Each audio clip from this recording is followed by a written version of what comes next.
ورحمة الله تعالى وبركاته. إن الحمد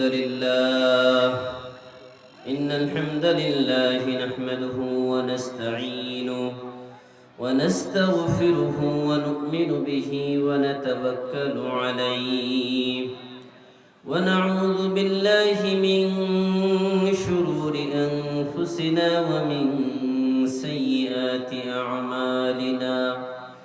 من يهده الله فلا مضل له ومن يضلله فلا هادي له. ونشهد أن لا إله إلا الله وحده لا شريك له. ونشهد أن سيدنا وسندنا وحبيبنا ومولانا محمدا عبد الله ورسوله أرسله بالحق بشيرا ونذيرا وداعيا إلى الله بإذنه وسراجا وقمرا منيرا. أما بعد فقد قال الله تبارك وتعالى في كلامه المجيد وفرقانه الحميد. أعوذ بالله من الشيطان الرجيم. بسم الله الرحمن الرحيم. إن الذين آمنوا والذين هاجروا وجاهدوا في سبيل الله أولئك يرجون رحمة الله والله غفور رحيم. صدق الله العظيم وصدق رسوله النبي الكريم ونحن على ذلك من الشاهدين والشاكرين والحمد لله رب العالمين. পশ্চিম সারণবী যুব সমাজ ও এলাকাবাসীর উদ্যোগে আয়োজিত তৃতীয়তম ঐতিহাসিক তাফসিরুল কোরআন মাহফিল। আজকের এই তাফসিরুল কোরআন মাহফিলের প্রধান মুফাসসির দুই বাংলার আলোড়ন সৃষ্টিকারী হযরতুল আল্লাম হযরত মাওলানা মির্জা ইয়াসিন আরাফাত মাদ্দাজিল্লুহুল আলী, যিনি হাজারো ব্যস্ততার মাঝে অসংখ্য অগণিত ব্যস্ততার মধ্যেও আলহামদুলিল্লাহ ইতিমধ্যে আমাদের মাঝে এসে উপস্থিত হয়েছেন। বলেন আলহামদুলিল্লাহ।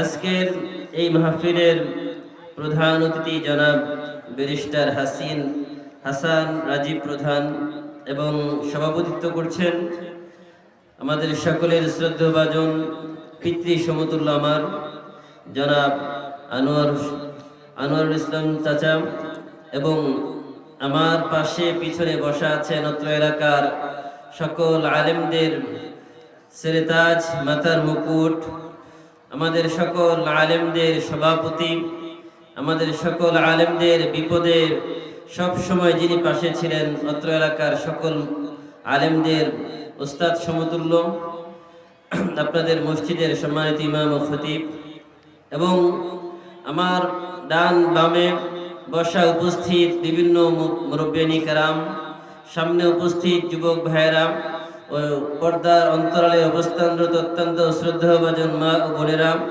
সকলের প্রতি সালাম নিবেদন করছি। আসসালামু আলাইকুম ওয়া রাহমাতুল্লাহ। আপনারা সকলে কেমন আছেন? সবাই ভালো আছেন? কিন্তু আপনাদের আওয়াজ শুনে মনে হচ্ছে এখন ভালো নাই। এখন তো ভালো থাকার কথা, তাই না? ভালো আছেন সবাই? আলহামদুলিল্লাহ, আমিও ভালো আছি। সম্মানিত ভাইয়েরা, কোরআনের কথা হবে মুক্ত মঞ্চে, তাতে কোনো সমস্যা আছে নাকি? কি বলেন?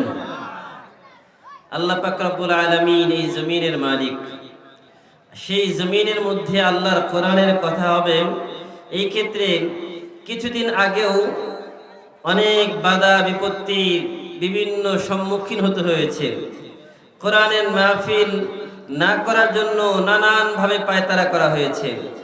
যারা এই কোরআনের মাহফিল বন্ধ করতে চেয়েছিল, এই কোরআনকে যারা বাংলাদেশে বন্ধ করতে চেয়েছিল, আল্লাহ তাআলা তাদেরকেই এই ক্ষমতা থেকে দূরে সরিয়ে দিয়েছে, ঠিক কিনা? সম্মানিত ভাইরা, কিছুদিন পূর্বেও তাদের এমন আনাগোনা ছিল, তাদের ভাবসাব এমন ছিল যে বাংলার জমিনে তারা যা বলবে তাই হবে, কিন্তু তারা কোরআনের কথাগুলো সঠিকভাবে আমাদেরকে বলতে দেয় নাই। কোরআনের কথা যখনই বলতে গিয়েছি তখনই নানানভাবে আমাদেরকে নানান সমস্যার সম্মুখীন করা হয়েছে। যখনই কোরআনের কথাগুলো বলতে গিয়েছি আমাদেরকে নানান অজুহাতে মাহফিলগুলো বন্ধ করে দেওয়া হয়েছে। যখন মসজিদের মেহরাব থেকে হকের আওয়াজ তোলা হয়েছে তখন ওই ইমামের কণ্ঠকে রোধ করে দেওয়ার চেষ্টা করা হয়েছে। যখন কোনো মসজিদের মেম্বার থেকে কোনো ইমাম কোরআনের সত্য কথাগুলো নির্ভয়ে নির্বিঘ্নে বলতে চেয়েছে তখন ওই ইমামের কণ্ঠকে স্তব্ধ করে দেওয়ার পায়তারা করা হয়েছে। ওই ইমামকে নানানভাবে হয়রানি করার চেষ্টা করা হয়েছে। কিন্তু যারা ওই সময় ইমামদেরকে হয়রানি করেছে, যারা কোরআনের মাহফিলকে তারা বিভিন্ন অজুহাতে অনুমতি দেওয়া না দেওয়া নিয়ে যাদের কাছে বারবার যাওয়ার পরেও মাহফিলের অনুমতি হতো না, তারা গান বাজনার অনুমতি দিত কিন্তু মাহফিলের অনুমতি দিত না। বরং আমি আমার এই কান দিয়ে নিজে শুনেছি যে এত মাহফিল করে কি হবে। যারা এই কথাগুলো বলেছে আজকে তারা এই দেশে আর থাকতে পারে নাই। কোরআনের সাথে বেয়াদবি করার কারণে, আল্লাহর এই কোরআনের ইজ্জতের কারণে আল্লাহ তাআলা তাদেরকে এই দেশ থেকে বিতাড়িত করে দাদা বাবুর কোলে গিয়ে বসিয়েছে, ঠিক কিনা? ভাইরা আমার, এমন একটা সময় আমরা চেয়েছিলাম যেই সময় উলামায়ে কেরাম কোরআনের হক কথাগুলো নির্বিঘ্নে বলতে পারবে। আল্লাহ পাক রব্বুল আলামিন বলেন, ইনিল হুকমু ইল্লা লিল্লাহ, সৃষ্টি যার বিধান চলবে তার। বলেন, সৃষ্টি যার বিধান চলবে কার? সবাইকে চিল্লায় বলতে হবে, বিধান চলবে কার? সৃষ্টি যার বিধান চলবে তার। এই জমিনের মালিক কে? চিল্লায় বলতে হবে, এই জমিনের মালিক কে? এই আসমানের মালিক কে? যিনি এই জমিনের মালিক, যিনি আসমানের মালিক, আমাদের মালিক কে? বলেন না কেন, আমাদের মালিক কে? তা আমাদের উপরে হুকুম চলবে কার? আমাদের উপর হুকুম চলবে কার? সবাই কি মানতে রাজি আছে ইনশাআল্লাহ? সম্মানিত ভাইরা, যে কথাগুলো হবে কোরআন এবং হাদিস থেকে হবে, ওই কথাগুলো আমরা ইনশাআল্লাহ সকলেই আমলের নিয়তে শুনবো ইনশাআল্লাহ। আল্লাহ তাআলা আমাদের সকলকে শেষ পর্যন্ত থেকে আমলের নিয়তে কথাগুলো শোনার তৌফিক দান করুন, আমিন। সম্মানিত ভাইরা, আমি সূরা বাকারার একটি আয়াত আপনাদের সামনে তেলাওয়াত করেছি। সূরা বাকারার 218 নম্বর আয়াত। এই আয়াতের মধ্যে আল্লাহ পাক রব্বুল আলামিন বলেন, নিশ্চয়ই যারা ঈমান আনয়ন করেছে, ইন্নাল্লাযীনা আমানু, যারা ঈমান আনয়ন করেছে, ওয়াল্লাযীনা হাজারু, এবং যারা হিজরত করেছে, ওয়াজাহাদু ফি সাবিলিল্লাহ, এবং আল্লাহর রাস্তায় জিহাদ করেছে, উলাইকা ইয়ারজুনা রাহমাতাল্লাহ, তারাই আল্লাহর রহমতের প্রত্যাশী, তারাই আল্লাহর রহমতের আশা করতে পারে। আল্লাহু গফুরুর রহিম, আল্লাহ তাআলা অতিশয় দয়ালু মেহেরবান, আল্লাহ ক্ষমাশীল। আল্লাহ বলেছেন, 1 নম্বর যারা ঈমানদার, 2 নম্বর যারা আল্লাহর রাস্তায় হিজরত করেছে, 3 নম্বর যারা আল্লাহর রাস্তায় জিহাদ করেছে। তো প্রথম কথা হচ্ছে ঈমান। আমরা কি সকলে ঈমানদার? সবাইকে আমরা ঈমানদার একটু বলবেন, সবাই ঈমানদার? সবাই ঈমানদার? সবার ঈমান আছে না নাই? বলবেন, হুজুর ঈমান না থাকলে কি মাহফিল শুনতে আসছি? আমরা ঈমানদার কিনা এটা একটু যাচাই করা দরকার আছে না নাই? কি বলেন? একটু যাচাই করি যে আসলে আমরা ঈমানদার কিনা, আমাদের ভিতরে ঈমান কতটুকু আছে। ঈমানদার কারা, তাদের কাজ কি হবে আল্লাহ তাআলা বলেছেন। কারণ যারা ঈমানদার হবে তাদের পুরস্কার কি? আল্লাহ পাক রব্বুল আলামিন বলেন, ইন্নাল্লাযীনা আমানু ওয়া আমিলুস সালিহাত কানাত লাহুম জান্নাতুল ফিরদাউসি নুজুলা খালিদিনা ফিহা লা ইয়াবগুনা আনহা হিওয়ালা। আল্লাহ পাক রব্বুল আলামিন বলেন, নিশ্চয়ই যারা ঈমানদার ওয়া আমিলুস সালিহাত এবং ভালো কাজ করে, কানাত লাহুম জান্নাতুল ফিরদাউসি নুজুলা, তাদের জন্য আল্লাহ তাআলার মেহমানদারি করার জন্য আল্লাহ তাআলা জান্নাতুল ফিরদাউসের ব্যবস্থা করেছেন। পড়ি সুবহানাল্লাহ। সম্মানিত ভাইরা, তাহলে ঈমানের দাম আছে না নাই? ঈমানের দাম আছে না নাই? এক নম্বর, যারা ঈমানদার তাদের জন্য আল্লাহ তাআলা জান্নাতুল ফিরদাউসের ব্যবস্থা করেছেন। এখন আসুন আমরা কোরআন দিয়ে নিজেদের ঈমানকে একটু যাচাই করি। আল্লাহ পাক রব্বুল আলামিন বলেন, আল্লাযীনা আমানু ইউকাতিলুনা ফি সাবিলিল্লাহ ওয়াল্লাযীনা কাফারু ইউকাতিলুনা ফি সাবিলিত তাগুত ফাকাতিলু আউলিয়া আশ-শাইতান ইন্না কাইদাশ শাইতানি কানা দাঈফা। আল্লাহ পাক রব্বুল আলামিন বলেন, আল্লাযীনা আমানু, যারা বলে যে আমি ঈমানদার, তারা কি করবে? ইউকাতিলুনা ফি সাবিলিল্লাহ, তারা আল্লাহর রাস্তায় কিতাল করবে, তারা আল্লাহর রাস্তায় জিহাদ করবে, তারা আল্লাহর রাস্তায় যুদ্ধ করবে, তারা আল্লাহর রাস্তায় সংগ্রাম করবে। ওয়াল্লাযীনা কাফারু ইউকাতিলুনা ফি সাবিলিত তাগুত, আর যারা কাফের তারা সংগ্রাম করবে তাগুতের রাস্তায়। যারা কাফের তারা সংগ্রাম করবে, যুদ্ধ করবে তাগুতের পন্থায়। যারা কাফের অমুসলিম তারা সংগ্রাম করবে, জিহাদ করবে, প্রচেষ্টা করবে তাগুতের রাস্তায়। ওয়াল্লাযীনা কাফারু আউলিয়াহুমুত তাগুত। আল্লাহ পাক রব্বুল আলামিন ঈমানদারের পরিচয় দিয়েছেন। ঈমানদার আল্লাহর রাস্তায় সংগ্রাম করবে, আল্লাহর রাস্তায় জিহাদ করবে। আর যারা কাফের তারা তাগুতের রাস্তায় সংগ্রাম করবে। আল্লাহ তাআলা আমাদেরকে বলছেন, ফাকাতিলু আউলিয়া আশ-শাইতান, তোমরা শয়তানের যারা বন্ধু সহচর তাদের বিরুদ্ধে সংগ্রাম করো। কথাগুলো খুব খেয়াল করে শুনবেন, বর্তমান প্রেক্ষাপটে এগুলো আমাদের বোঝা দরকার। ফাকাতিলু আউলিয়া শাইতান, শয়তানের যারা সহচর এদের সাথে তোমরা সংগ্রাম করো। শয়তানকে কি দেখা যায়? বলবেন, শয়তানকে দেখা যায়? এই জন্য আল্লাহ বলেছেন, শয়তানের যারা সহচর, শয়তানের যারা বন্ধু, শয়তানের যারা দূষর। আবু জেহেল তো নাই, কিন্তু আবু জেহেলের চেলা চামুন্ডা আছে। উতবা তো নাই, কিন্তু উতবার প্রেতাত্মা রয়েছে। ফেরাউন তো নাই, কিন্তু ফেরাউনের প্রেতাত্মা রয়েছে। নমরুদ তো আর নাই, কিন্তু নমরুদের মতো আরো বড় নমরুদ পয়দা হয়েছে। সুতরাং আল্লাহ বলছেন, ফাকাতিলু আউলিয়া শাইতান, তোমরা শয়তানের যারা পদাঙ্ক অনুসরণ করে, শয়তানের যারা বন্ধু তাদের বিরুদ্ধে সংগ্রাম করো, তাদের বিরুদ্ধে যুদ্ধ করো, তাদের বিরুদ্ধে জিহাদ করো। এখন আমাদের তাগুতের বিরুদ্ধে আল্লাহ যুদ্ধ করার জন্য বলছেন। তাগুত চিনার দরকার আছে না নাই? কি বলেন? যদি তাগুতকে আমরা না চিনি তাহলে কি তাগুতের বিরুদ্ধে যুদ্ধ করা যাবে? আসুন, তাগুত কাকে বলে? তাগুতের ব্যাপারে মুহাদ্দিসিন ইকরাম, মুফাসসিরিন ইকরাম বলেছেন, এর অনেকগুলো ব্যাখ্যা। এই তাগুত শব্দটি কোরআনের 8 জায়গায় ব্যবহার হয়েছে। কোরআনের 8 জায়গায় তাগুতের কথা বলা হয়েছে। আল্লাহ পাক রব্বুল আলামিন বিভিন্ন জায়গায় তাগুতের কথা বলেছেন। তো এই তাগুত কাকে বলে? তাগুত বলা হয় যারা আল্লাহর আইন বাদ দিয়ে, মানব রচিত সংবিধান দিয়ে সমাজ সংস্কার করতে চায়, যারা আল্লাহর কোরআনের বিধানকে বাদ দিয়ে মানব রচিত সংবিধান দিয়ে সমাজ পরিচালনা করতে চায়, তারাই তাগুত। কথা কি বুঝতে পেরেছেন? যারা আল্লাহর কোরআনকে সংবিধান হিসেবে মানতে চায় না, যারা আল্লাহর কোরআন দিয়ে সমাজ গড়তে চায় না, যারা আল্লাহর কোরআন দিয়ে সমাজ তৈরি হোক এটা চায় না, তারাই তাগুত।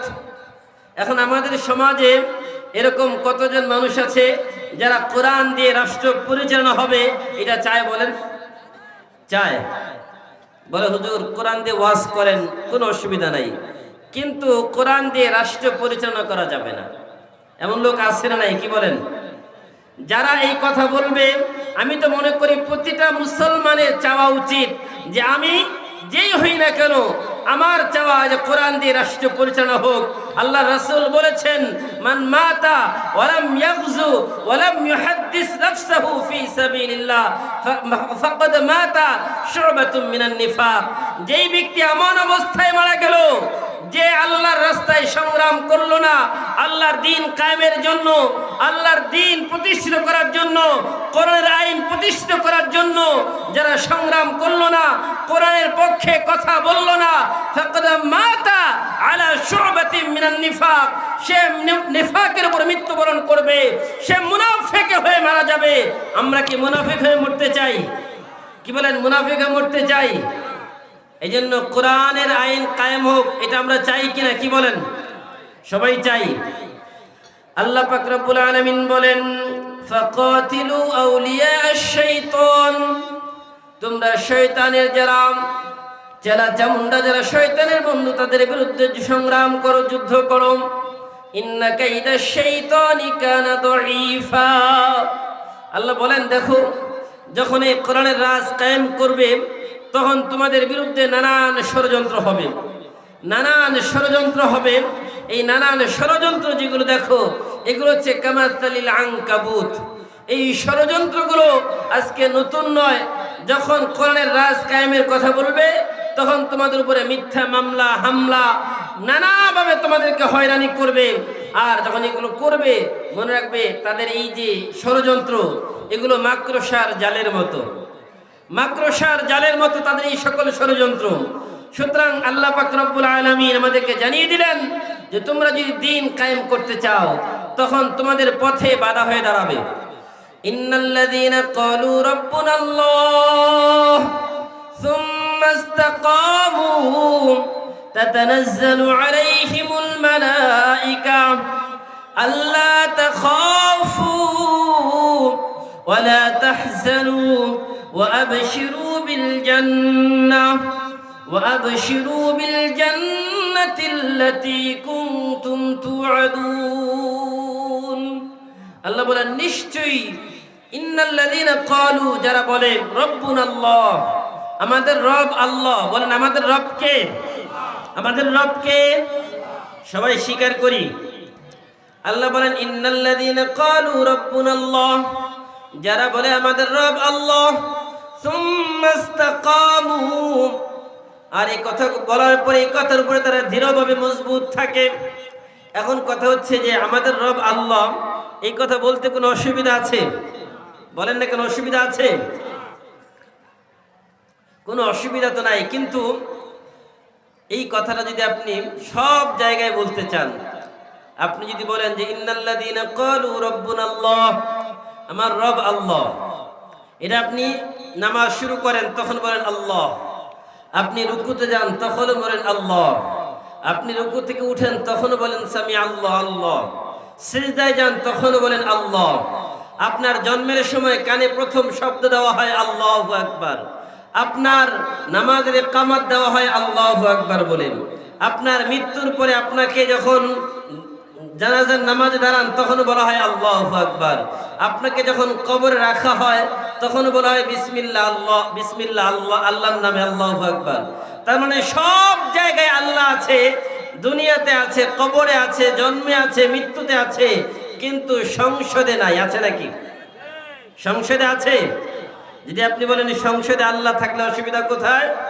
আপনি যদি এই কথাটা, কোরআনের কথা যদি সংসদে দাঁড়িয়ে বলেন যে রব্বুনাল্লাহ, আমার রব আল্লাহ, তার মানে কি? তার মানে হচ্ছে আল্লাহর দেওয়া যত বিধান আছে সবগুলো বিধান আপনাকে বাস্তবায়ন করতে হবে। আর এই কোরআনের আইন বাস্তবায়ন করতে গিয়ে কখনো জিহাদ করা লাগতে পারে, কখনো সংগ্রাম করা লাগতে পারে, কখনো জেল খাটা লাগতে পারে, কখনো জুলুমের শিকার হওয়া লাগতে পারে, কখনো অন্যায়ভাবে গুমের শিকার হতে হবে, কখনো অন্যায়ভাবে জুলুমের শিকার হবেন। এরপরেও কোরআনের কথা বাদ দেওয়া যাবে? বাদ দেওয়া যাবে না। আল্লাহ পাক রব্বুল আলামিন জানিয়ে দিলেন এই কোরআনের রাজ কায়েম তোমাদের করার জন্য তোমাদের সামনে কয়েকটি বাধা থাকবে। যখন আপনি বলবেন যে আল্লাহর এই আইন সব জায়গায় মানতে হবে, তখন সর্বপ্রথম কারা চায় না এই কোরআনের আইন বাস্তবায়ন হোক? একটু খেয়াল করেন, কারা চায় না? যেই মানুষগুলো ভয় পায় দুর্নীতিকে, যেই মানুষগুলো ভয় পায় চুরি করাকে, যেই মানুষগুলোকে ছিনতাই, লুণ্ঠন, সুদ, ঘুষ, রাহাজানি এগুলোকে ভয় পায়, তারাই চায় না আল্লাহর কোরআন দিয়ে দেশ শাসন হোক, ঠিক কিনা? কারণ তারা জানে আমরা যেই পরিমাণ চুরি করেছি, আমাদের দেশের হাজার কোটি না লক্ষ কোটি কোটি টাকা বিদেশে পাচার করেছি। যদি আল্লাহর কোরআন দিয়ে দেশ শাসন হয়, আল্লাহর কোরআন দিয়ে যদি আমাদের এই রাষ্ট্র পরিচালনা হয়, তাহলে তো আমাদের সবার বিচার হবে। আর যদি বিচার হয়, চোর যারা আমরা চুরি করেছি, আমরা এতদিন তো দেশের পতাকা বহন করেছি, আমরা এতদিন দেশের টাকা লুণ্ঠন করেছি, আমরা এমপি মন্ত্রী হয়ে দেশের টাকায় গাড়ি ব্যবহার করেছি। আজকে যদি কোরআনের আইন কায়েম হয়, তাহলে এই কোরআনের রাজ কায়েম হলে আল্লাহর কোরআনের বিধান ওয়াস-সারিকু ওয়াস-সারিকাতু ফাকাতউ আইদিয়াহুমা জাযাআম বিমা কাসাবা নাকালাম মিনাল্লাহ। আল্লাহর কোরআনের বিধান দিয়ে তাদের হাত কেটে দেওয়া হবে। তারা চিন্তা করে আমরা এতদিন মন্ত্রী ছিলাম, এতদিন এমপি ছিলাম, এত পাওয়ার নিয়ে ঘুরেছি, আমাদের কথাই শেষ কথা ছিল। এখন যদি কোরআনের আইন কায়েম হয়, তাহলে তার আমাদের কোনো ক্ষমতা থাকবে না, আমাদের হাত কাটা যাবে।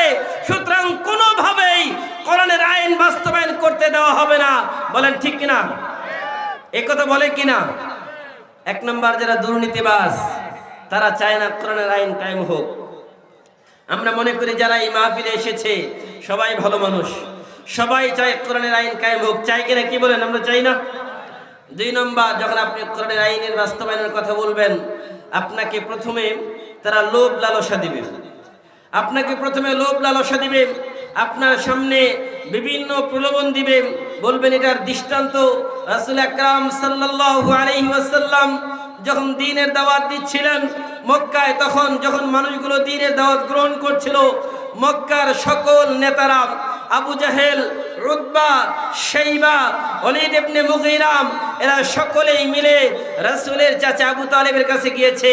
গিয়ে বলল, আবু তালেব তোমার ভাতিজাকে বুঝাও, যদি সে তার এই দ্বীনের মিশন থেকে দূরে সরে না আসে, তাহলে কিন্তু অবস্থা খারাপ হবে, তাহলে কিন্তু অবস্থা খারাপ হবে। প্রথমে রাসূলকে কিছু প্রলোভন দেওয়া হলো, বলল যে মুহাম্মদকে বলো তার কি প্রয়োজন, যদি অর্থের প্রয়োজন হয় তাহলে মক্কার সব থেকে শ্রেষ্ঠ ধনী তাকে বানানো হবে, যদি তার নারীর প্রয়োজন হয় তাহলে তাদেরকে নারী দিয়ে তাকে প্রতি রাতে তাকে মনোরঞ্জন করা হবে, যদি তার অর্থের প্রয়োজন হয়, নারীর প্রয়োজন হয়, যদি ক্ষমতার প্রয়োজন হয়, সব দিব, কিন্তু আল্লাহর কোরআনের বিধান তাকে বন্ধ করতে বলো। যখন আবু তালেব রাসূলকে বললেন, ভাতিজা মক্কার সকল নেতারা এসেছিল, এসে বলেছে যদি তুমি তোমার এই দ্বীনের মিশন থেকে দূরে সরে না আসো, তাহলে তারা তোমার বিরুদ্ধে ব্যবস্থা নেবে।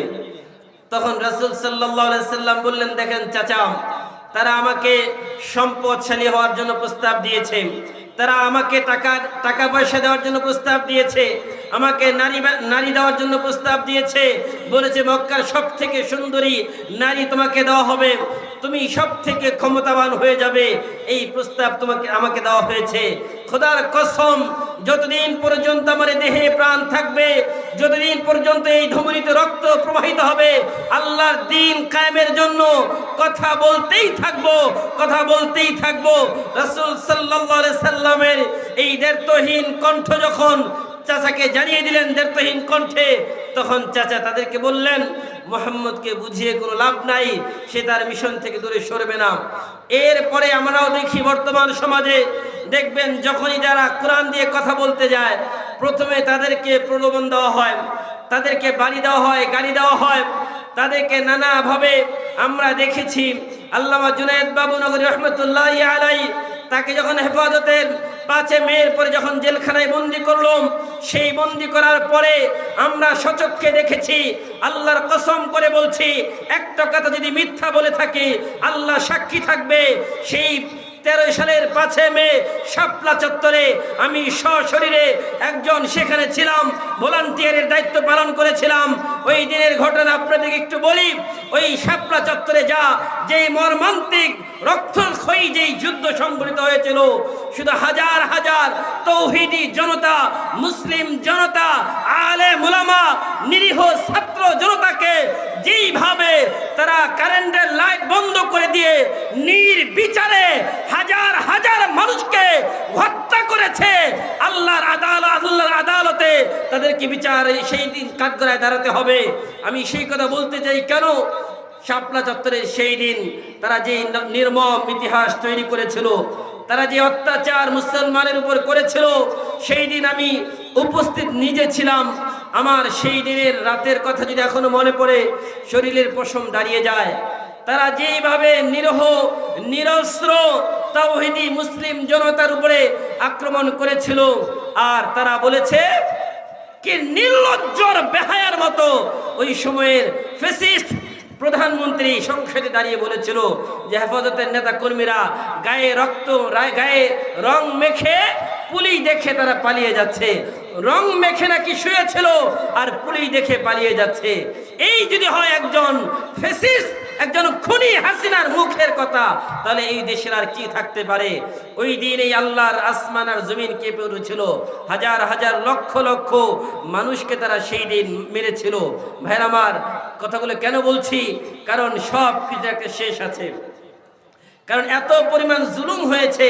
আল্লাহ পাক রব্বুল আলামিন বলেন, আহাসিবান নাস আইয়ুতরাকু আইয়াকুলু আমান্না ওয়া হুম লা ইফতানুন।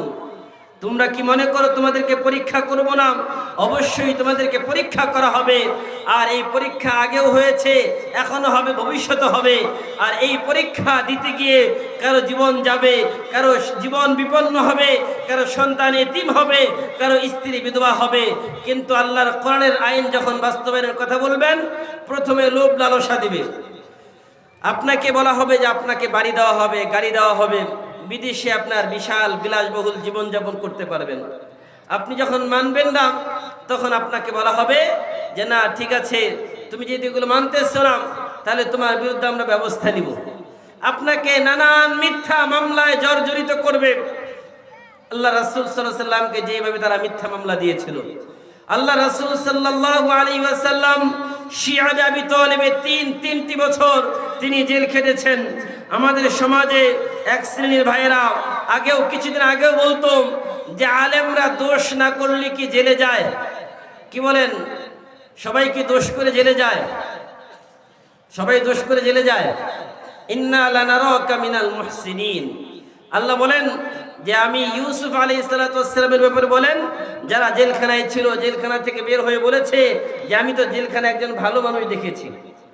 জেলখানায় ভালো মানুষ নবী, তিনি বিনা অপরাধে 12টি বছর জেল খেটেছেন। নবীর কোন অপরাধ ছিল? নবী মুহাম্মদুর রাসূলুল্লাহ সাল্লাল্লাহু আলাইহি সাল্লাম তিনি শিয়া আবি তালেবের তিনটি বছর জেল খেটেছেন। শুধু তাই না, আমাদের আকাবিরদের মধ্যে যদি দেখি আমরা, ইমামে আজম আবু হানিফা রাহমাতুল্লাহি আলাইহি, তিনি ওই সময়ের শাসক দ্বারা নির্যাতিত হয়ে জেলের ভিতরে তার জীবন দিতে হয়েছে। ইবনে তাইমিয়া রাহমাতুল্লাহি আলাইহি, তাকে জেলের ভিতরে জীবন দিতে হয়েছে। আপনি যদি ইমাম মালিক, ইমাম আহমদ ইবনে হাম্বল তাদের জীবনী দেখেন, তারা ওই সময়ের শাসকের দ্বারা নির্যাতিত হয়ে তারা জেলে জীবন দিতে হয়েছে। এখন কথা হচ্ছে, এটার কারণ কি?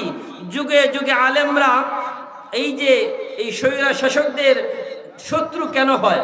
এর কারণ একটাই, আল্লাহ কোরআনে বলছেন, অন্য কোনো কারণ না। ওমা নাকামু মিনহুম ইল্লা আইয়ুমিনু বিল্লাহিল আজিজিল হামিদ। একটাই কারণ, সেই কারণ হচ্ছে আল্লাহর কোরআনের কথা বলা, সেই কারণ হচ্ছে কোরআনের রাজ কায়েমের কথা বলা। যখন মুসলমানরা কোরআনের রাজের কথা বলে, কোরআনের কথা বলে, তখনই যারা কোরআনের বিপরীত থাকে তারা তখন তাদের শত্রু হয়ে যায়। আর আল্লাহ তাআলা এই জন্যই বলেছেন, তোমরা যদি ঈমানদার দাবি করো, ইন্নাল্লাযীনা আমানু, যারা বলে আমরা ঈমানদার, আল্লাযীনা ইউকাতিলুনা ফী সাবিলিল্লাহ, তারা আল্লাহর রাস্তায় জিহাদ করবে। ওয়াল্লাযীনা কাফারু ইউকাতিলুনা ফী সাবিলিত তাগুত, আর যারা কাফের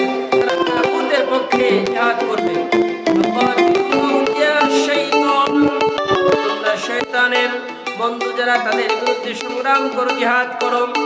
ইন্না কাইদা শাইতানি কানা দাঈফা, নিশ্চয়ই শয়তানের ষড়যন্ত্র বড় দুর্বল। ভাইয়ের আমার, আল্লাহ পাক রব্বুল আলামিন বলেন, ইন্নামাল মুমিনুনা আল্লাযীনা আমানু বিল্লাহি ওয়া রাসূলিহি সুম্মা লাম ইয়ারতাবু ওয়া জাহাদু বিআমওয়ালিহিম ওয়া আনফুসিহিম ফী সাবিলিল্লাহ। ইন্নামাল মুমিনুনা আল্লাযীনা আমানু বিল্লাহ, নিশ্চয়ই ঈমানদার তারা যারা ঈমান আনয়ন করে আল্লাহর উপরে এবং রাসূলের উপরে। সুম্মা লাম ইয়ারতাবু, ইসলামের কোন বিষয়ে তাদের কোনো সন্দেহ নাই। সুম্মা লাম ইয়ারতাবু ওয়া জাহাদু ফী সাবিলিল্লাহ, আল্লাহর রাস্তায় সংগ্রাম করে। বিআমওয়ালিহিম ওয়া আনফুসিহিম, নিজের জান এবং মাল দিয়ে। সুম্মা লাম ইয়ারতাবু ওয়া জাহাদু বিআমওয়ালিহিম ওয়া আনফুসিহিম ফী সাবিলিল্লাহ উলাইকা হুমুস সাদিকুন। আল্লাহ বলেন, এরাই হচ্ছে সত্যবাদী। আল্লাহ মানুষকে পরীক্ষা করবে। এই পরীক্ষা কেন আল্লাহ তাআলা করেন? এই পরীক্ষা করার কারণ কি? পরীক্ষা করার কারণ হচ্ছে, প্রথম কারণ, আল্লাহ দেখেন যে বান্দার সবর, ধৈর্য কতটুকু। আল্লাহ তাআলা দেখেন যে আমার বান্দার ধৈর্য কতটুকু। যখন ওই পরীক্ষায় সে উত্তীর্ণ হয়, তখন আল্লাহ তাআলা তার মর্যাদা বাড়িয়ে দেন। যখন আল্লাহ তাআলা তার মর্যাদা বাড়িয়ে দেন, তৃতীয় নম্বর, আল্লাহ তার গুনাহগুলো মাফ করে দেন। আল্লাহ তাআলা এই কারণে মানুষকে পরীক্ষা করেন। আর পরীক্ষা করবেন কি দিয়ে? আল্লাহ কেন করেন? আল্লাহ বলেন, ওয়ালা ইয়ালামান্নাল্লাহুল্লাযীনা আমানু ওয়ালা ইয়ালামান্নাল্লাহুল্লাযীনা সাদাকু ওয়ালা ইয়ালামান্নাল কাযিবিন। আল্লাহ তাআলা পরীক্ষা করেন এই জন্যই যে কারা তাদের কথায় সত্যবাদী আর কারা মিথ্যাবাদী, এটাকে পার্থক্য করার জন্য। পরীক্ষা করবেন কি দিয়ে? ওয়ালানাবলুওয়ান্নাকুম বিশাইইম মিনাল খাউফি ওয়াল জুউ ওয়া নাকসিম মিনাল আমওয়ালি ওয়াল আনফুসি ওয়াস সামারাত ওয়া বাশশিরিস সাবিরিন। আল্লাহ বলেন, ক্ষুধা, ভয়, ভীতি, দারিদ্র্য এবং জান মাল, এই ক্ষয়ক্ষতি, এগুলোর মাধ্যমে তোমাদের পরীক্ষা করা হবে। আল্লাহ তাআলা যদি আমাদের পরীক্ষা করেন, আমরা কি সেই পরীক্ষা দিতে রাজি আছি ইনশাআল্লাহ? সবাই রাজি আছি ইনশাআল্লাহ? ভাইরা আমার, পরীক্ষা যখন হবে আল্লাহর কোরআনের বিধানের পক্ষে, তখন আপনার আমার জীবন যেতে পারে, আপনার আমার বিপদ আসতে পারে, আপনার আমার সম্পদ নষ্ট হতে পারে, আপনার আমার উপরে বিভিন্ন হুমকি ধমকি আসতে পারে। এর পরেও কি দমে যাওয়া যাবে? এরপরেও দমা যাবে না, বরং কোরআনের পক্ষে কথা বলতেই হবে।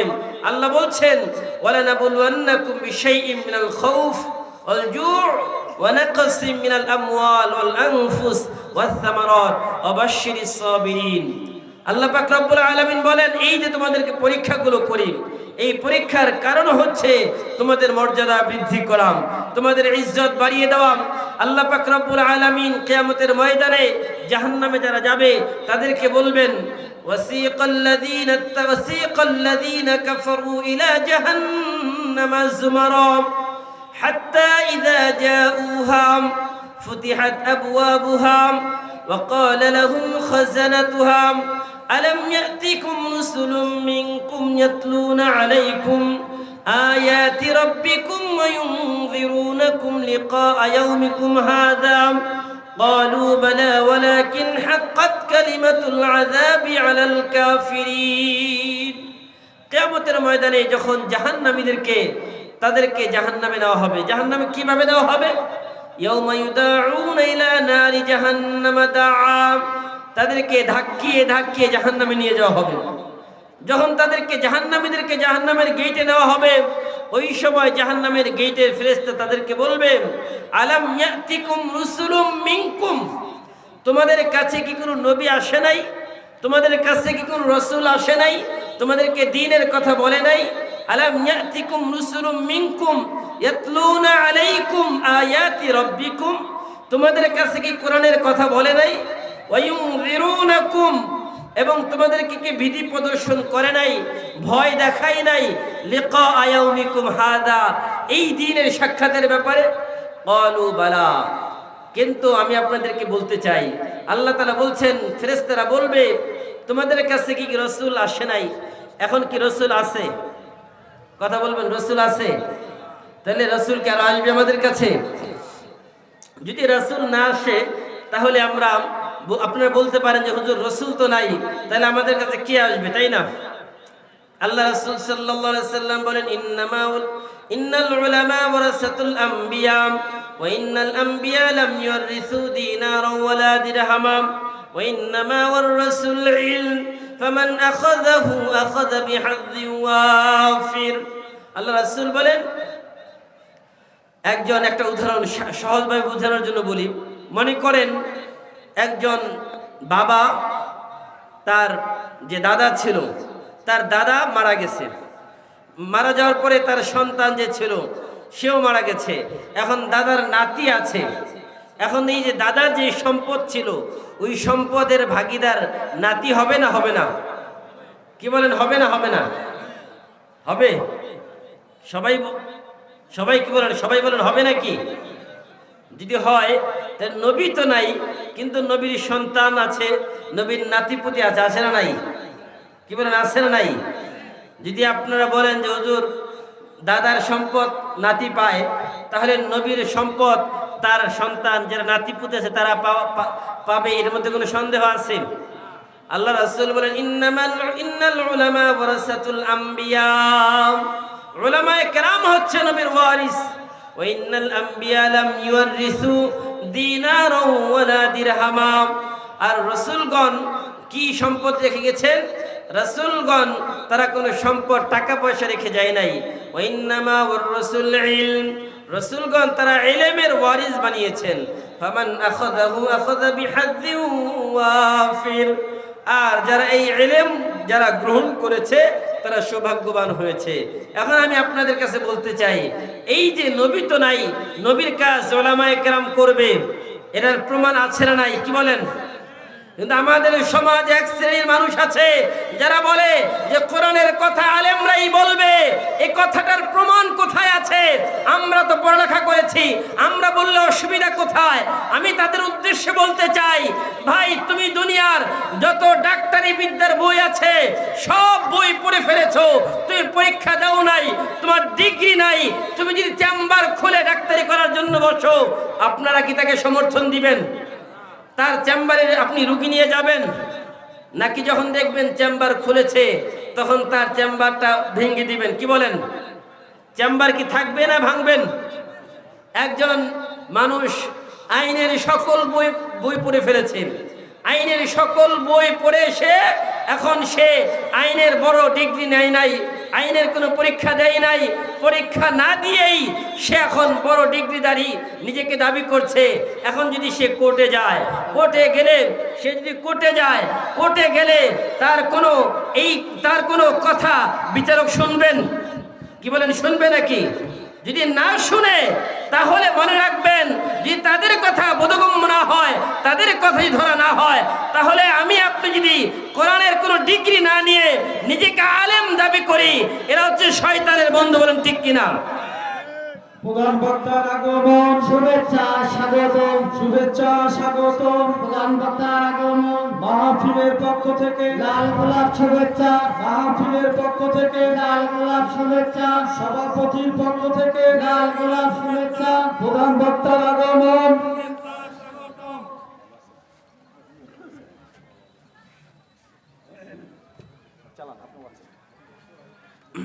সম্মানিত ভাইরা, প্রধান মেহমান চলে এসেছেন, কথা আর না।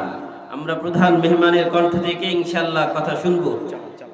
যারা এসে একটু সবাই আমরা সামনের ফাঁকা জায়গাগুলো পূরণ করে বসে, একটু কষ্ট করে একটু উঠতে হবে। সবাই একটু দাঁড়ান, আল্লাহু আকবার, দাঁড়ান সবাই, আল্লাহু আকবার, দাঁড়ান। একটা তাকবীর হবে, লিল্লাহি তাকবীর, লিল্লাহি তাকবীর, লিল্লাহি তাকবীর। কোরআন হাদিস যেখানে, কোরআন হাদিস যেখানে, আলেম ওলামা যেখানে, জোরে বলতে হবে, আলেম ওলামা যেখানে। আজকের মাহফিল বলতে হবে, আজকের মাহফিল। সবাই একটা তাকবীর দিয়ে সামনের যত ফাঁকা জায়গা আছে এগুলো আমরা পূরণ করে বসে যাব। লিল্লাহি তাকবীর। সবাই বসেন, কোনো একটু জায়গাও ফাঁকা রাখবেন না। সব ফাঁকা জায়গাগুলো পূরণ করে বসেন। যারা পিছনে দাঁড়িয়ে আছি তারাও সামনে চলে আসি, যারা পিছনে সবাই সামনে চলে আসি, কেউ দাঁড়িয়ে থাকবো না। এবং যারা রাস্তা এখানে সেখানে ঘোরাফেরা করছি, কেউ দাঁড়িয়ে থাকবো না। আমরা সকলেই মাহফিলের প্যান্ডেলে চলে আসি। যারা স্বেচ্ছাসেবক ভাই আছি তারা আমরা রাস্তায় যারা এদিক সেদিক আছে তাদের সকলকে মাহফিলের প্যান্ডেলে বসার ব্যবস্থা করে দিই। সম্মানিত ভাইরাম, আমাদের প্রধান মেহমান সেই ঢাকা থেকে অনেক কষ্ট করে সফর করে এসেছেন।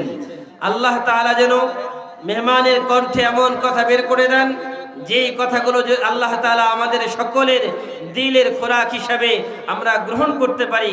আল্লাহ তাআলা আমাদের সকলকে এই কথাগুলোর উপরে আমল করার তৌফিক দান করুন, আমিন। আসসালামু আলাইকুম ওয়া রাহমাতুল্লাহ।